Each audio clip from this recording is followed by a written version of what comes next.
Јавна тајна во Кочани било дека Дејан Јованов Деко имал заштита од луѓе во полиција и инспектори.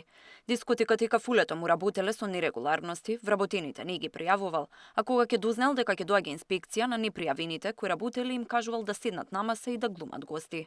Ова произлезе од сведоштвото на Ана Томова, која работела и во кафулето и во диското на Јованов, а била редовен гостин во Пулс и кога била малолетна. Обвинителството го читаше низиниот исказ заедно со исказот на другиот сведок, бидејќи вештачењето утврдило дека не се во добра психичка состојба да сведочат во судницата.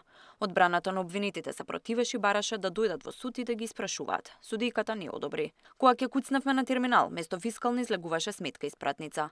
Тие сметки ги чуваа келнерите. Нив ги викавме црни пари. Газда Дејан беше опседнат со пари и не тераше да работиме се и сешто. Некој во периодот кога бев пријавена во кафичот, знаеше кога ќе има инспекции и ми се јавуваше еден да има секогаш таму, а непријавените се тргаа и седеа на маса како гости. Во диското ни не пушта ако има најава за инспекции, а после 12 не пуштаа сите.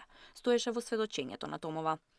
Една од трите прскалки пак кои се активирале на сцената за време на настапот на ДНК била кобна за катастрофалниот пожар. Групата на секој настап имала пиротехника, а како доказ, обвинителството во судницата презентираше повеќе настапи во кои користеле прскалки во различни локали. Задолжен за активирање на пиротехниката бил Мартин Атанасовски Пуцо, кој загина во пожарот, а го има на неколку слики со далечинското за активирање. Чадот од пожарот немало од каде да излезе, освен од покривот и вратата. Чадот и огнот не можат да се шират по страните, само нагоре, а сметаме дека тоа е особено значајно не само поради неможноста за евакуација, туку и за кратките секунди што им стоеле на располагање на лицата да се спасат, кажа обвинителот, презентирајќи ги снимките од надворешноста на дискотеката, каде огнот е лоциран само на покривот, а чадот нема од каде да излезе, освен од единствената врата во објектот, преку која се спасувале сите. Тамара Дичевска, Сител телевизија.